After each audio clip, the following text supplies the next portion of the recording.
Selanjutnya pemirsa, berdasarkan hasil investigasi makan bergizi gratis di Kabupaten Pali yang diduga mengakibatkan 173 siswa keracunan disebabkan oleh proses penyimpanan ikan tongkol yang kurang baik sehingga menyebabkan kerusakan pada ikan sebagai bahan makanan bergizi.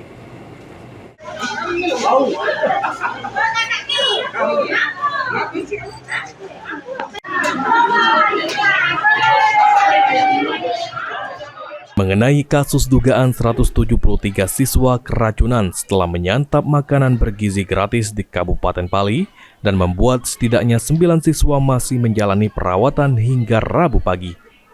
Kepala Bidang Kesehatan Masyarakat Dinas Kesehatan Provinsi Sumatera Selatan, Dedi Irawan mengatakan, jika sudah melakukan investigasi bersama stakeholder dengan mengambil 6 sampel dari menu MBG di Kabupaten Pali untuk diuji di laboratorium.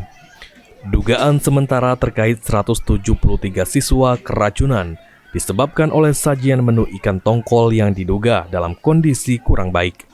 Karena proses penyimpanan yang tidak sesuai, lantaran menu tersebut memiliki aroma dan rasa yang berbeda.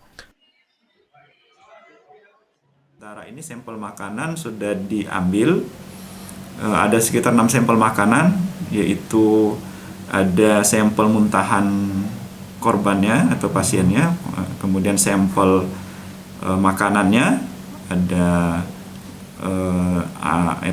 sayur, kemudian ada ikan tongkol suwir, kemudian ada sampel air yang digunakan untuk proses memasak dan proses untuk mencuci bahan makanannya.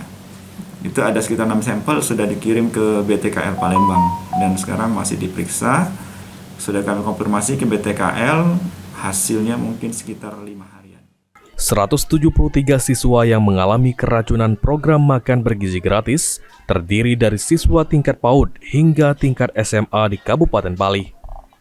Eki Saputra, PAL TV.